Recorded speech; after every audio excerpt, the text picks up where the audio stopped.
Hey, what's up, guys? Today we're talking about the 5 leverage yield farming mistakes that will cost you a lot of money. Leverage could be a great tool to boost your return, but it is also a double-edged sword where if you don't know how to use it properly, you can lose a lot of money in the process. So in this video, I will go over the basic leverage yield farming strategies, as well as some mistakes to watch out for and what to do instead. If you're new here, my name is Richard. I'm a yield farmer and investor. If you want to check out my DeFi portfolio, I usually make these like monthly portfolio updates. You can look at this in this playlist here. But hopefully this video would help you avoid mistakes that I see a lot of people making so that you don't lose a big chunk of your portfolio in the process. We hear about it all the time where people are lending out their crypto assets on platforms like Aave, and then when the prices move down very aggressively, they get liquidated, right? So we want to make sure that we're doing it safely when we're using leverage. And like always, none of this is financial advice. Please do your own research before making any investment decisions. So let's run through the leverage yield farming strategies here to make sure that we're actually talking about the same thing.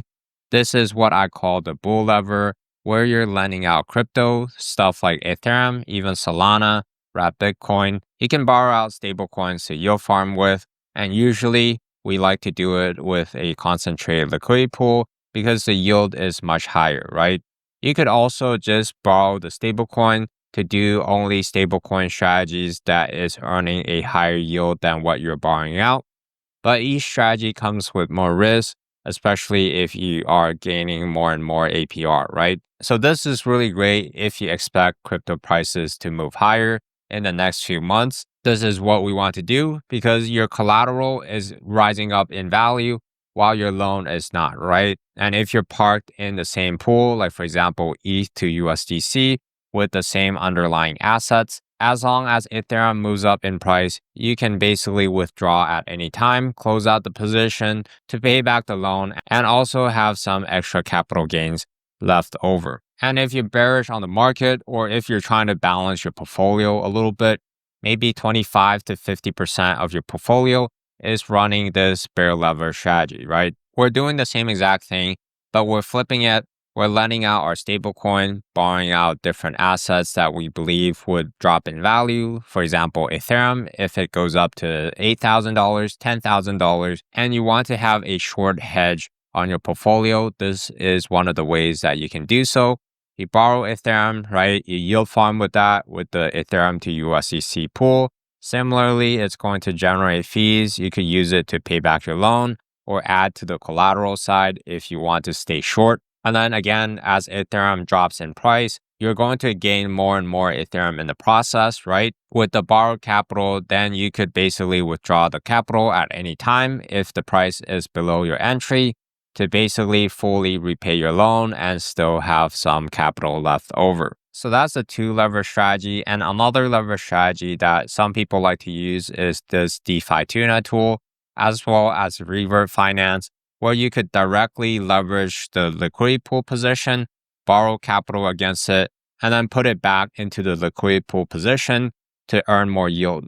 So this is a little bit different from what we were looking at, right? You're directly applying leverage to the liquidity pool, which could give you a higher net APR compared to a bull and bear lever that we were looking at. So for example, I'm depositing 1,000 USDC. This platform could auto swap it for me based on the ranges that I set. For example, if I want to have a range of $150 to $300 because I want to go long on Solana, I can do exactly that.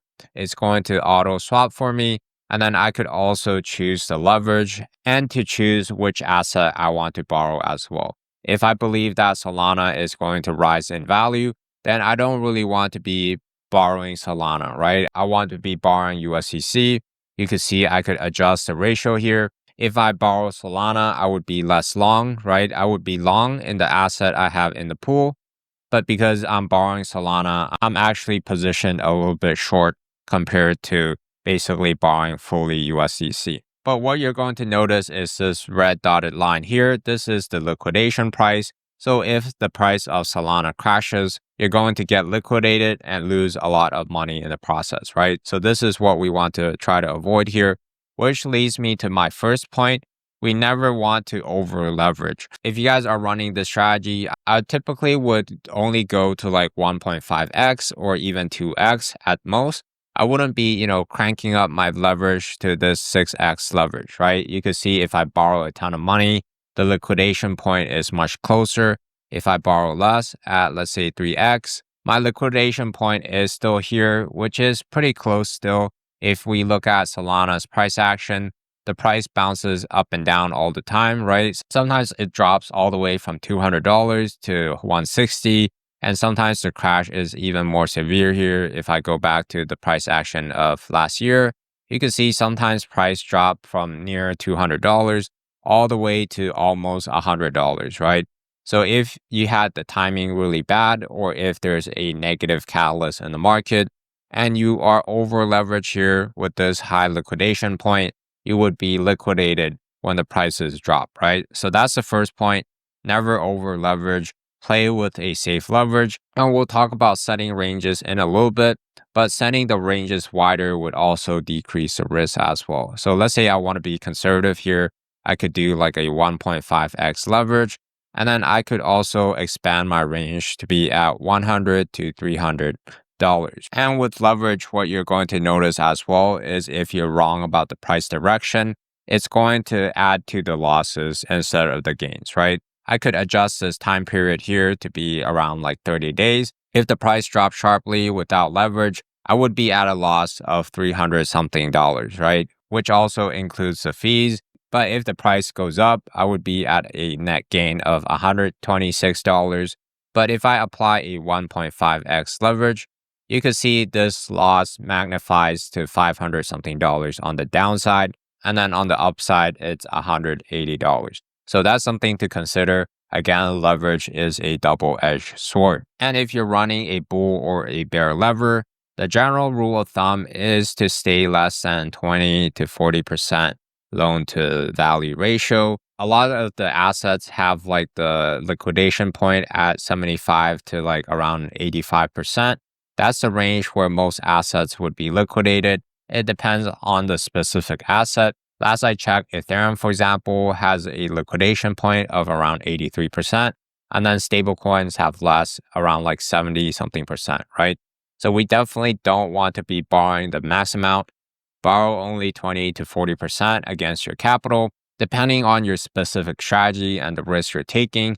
Generally, when the prices are really high, and I'm trying to run a bull lever strategy where I'm basically lending out my Ethereum, borrowing stablecoin to yield farm with, I personally would not be borrowing like 40% because if you calculate the liquidation point, borrowing roughly 40%, a 50% drawdown would liquidate your holdings versus a 20% borrow is much safer. You could always borrow a little bit more when the prices draw down to basically add to the LP position. So don't over leverage here. Try to keep it under this amount. And of course, if you guys hold a ton of capital and you're fine with just yield farming with a small portion, you could go even lower than that, right? So that's the key here. Never over leverage. It's very tempting, especially when the prices are drifting higher and higher. If you believe that it's going to just go up forever, it's not, right? There is always a pullback. Especially in a bull market, it's very easy to think that the prices are just going to drift higher. And the second mistake is not having a liquidity backstop. So when I say this, it means that you want to have extra sources of liquidity that you could basically pay back your loan if you really need to, or add to the collateral side to extend your liquidation point. The reason why that's important is sometimes the market just does not move in the way that we expect it to, right? Or maybe you make some mistakes. You want to always have the option to pay down the loan or to increase your liquidation point to basically give you some breathing room, right? For example, if I'm doing the bear lever strategy, I'm bearish on the market. I don't want to put like 100% of my portfolio into stablecoin and then borrow out a bunch of Ethereum, right?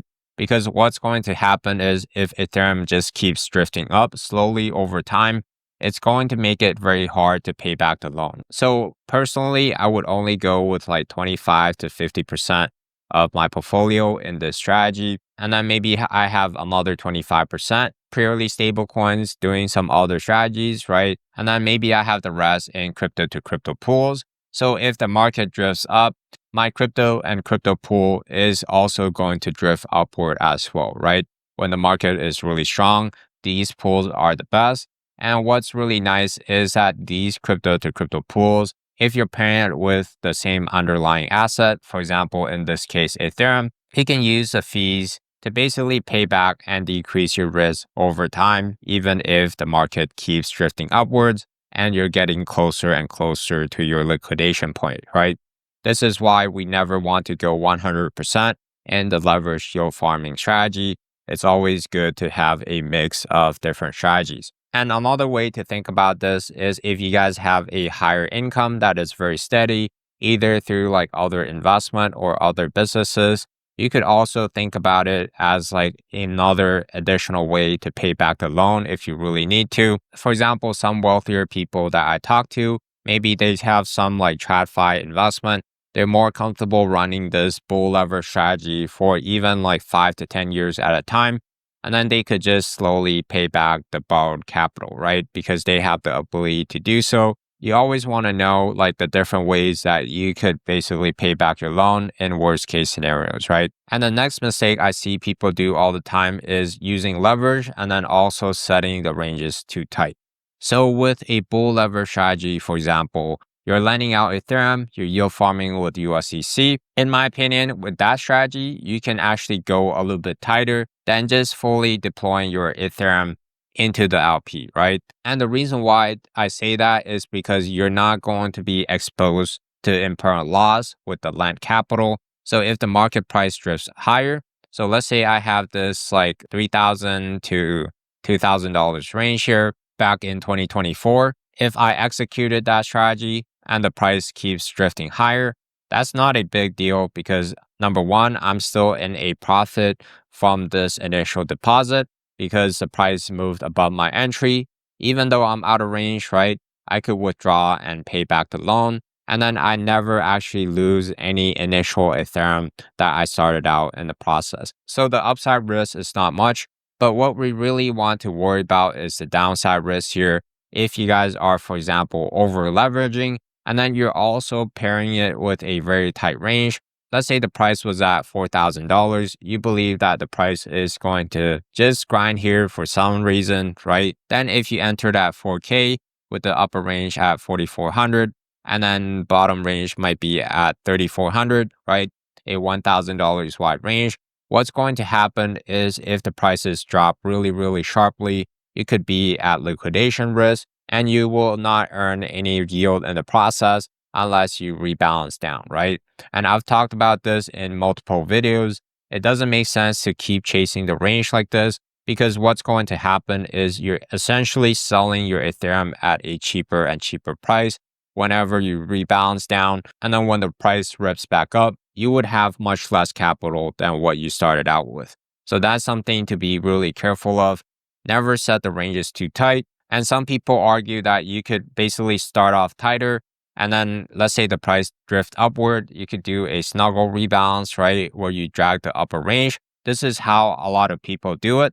But the way I personally do it, if I want less impermanent loss, is to drag both sides of the range. That's how you minimize the impermanent loss. And if you want to look at that in detail, I've also made a video on that. But in my opinion, you will have to snuggle rebalance over time if you're not locking in impermanent loss or if you're not rotating into other strategies, like for example, being out of range on the upside. Now you're rotating to other strategies like just using your stablecoins into other high yielding protocols, then it's not really worth it to do a tight range, right? So the way I personally do it, I look at either the monthly or the weekly chart, depending on how volatile an asset is.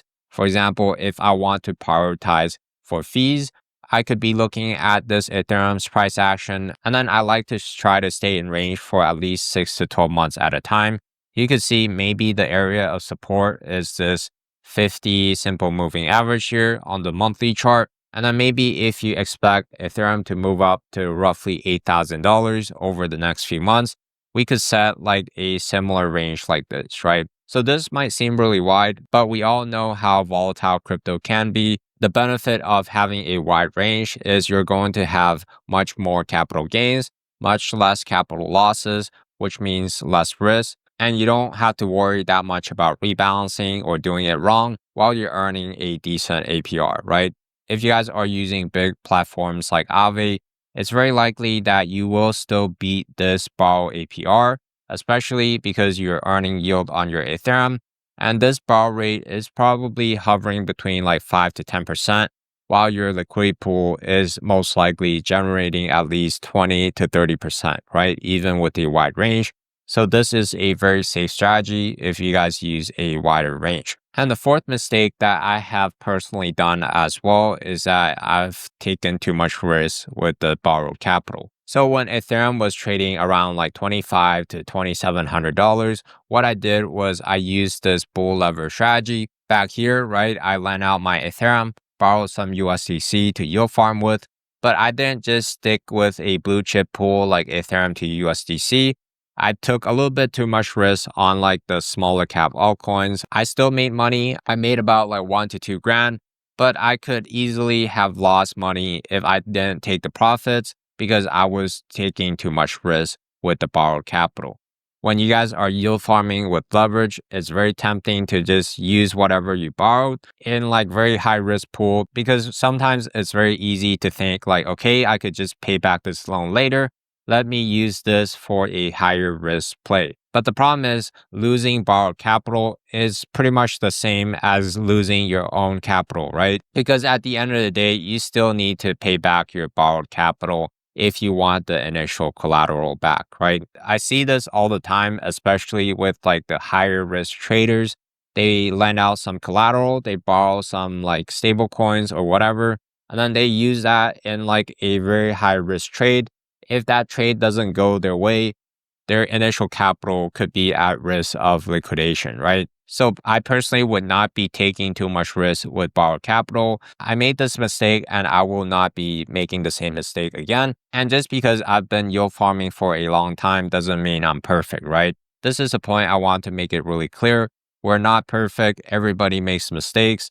Even the people that have been in crypto for like 10 years, sometimes they still make mistakes. It doesn't matter if it's a small mistake, but the reason why I make these videos is that hopefully it avoids you from making like the huge mistakes that would absolutely destroy your portfolio, right? And the last mistake is just not de-risking as you go. So some people argue that you could basically never pay back your loan. Just keep borrowing out your capital, especially if you guys have a ton of Bitcoin and Ethereum, for example. They say like, okay, because these assets have like 40 to 50% compound annual growth rate, then I could safely borrow 3% per year to live off of it. And it works the same way with leverage yield farming. It's very tempting to just think, okay, I could just never pay back my loan. Let me keep adding the assets to the collateral side. But the thing is, we never know what's going to happen in the future, right? We see the big drawdowns all the time. For example, Ethereum went from like $4,000 all the way to below $1,500.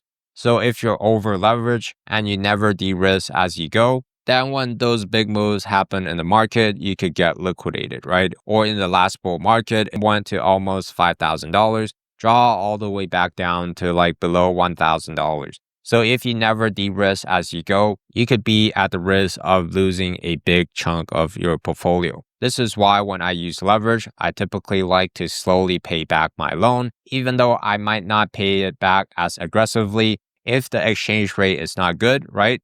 But I still want to de-risk as I go along. For example, if I'm yield farming with the bull leverage, I'm long in the market, I typically want to pay back more of my loan when the prices of Ethereum is higher, right? Because it's very likely that you're still in some crypto to crypto pools. You're still yield farming Ethereum to USDC, which makes it much easier to pay back the loan when the prices are strong. We don't want to wait for the prices to be really weak to pay back our loan in US dollar term if we're long, right? In fact, when the prices are weak, I want to focus more on maybe adding more collateral here, keep stacking Ethereum at a cheap price. And then again, when the prices are really strong, we could pay down more and more of our loan, right?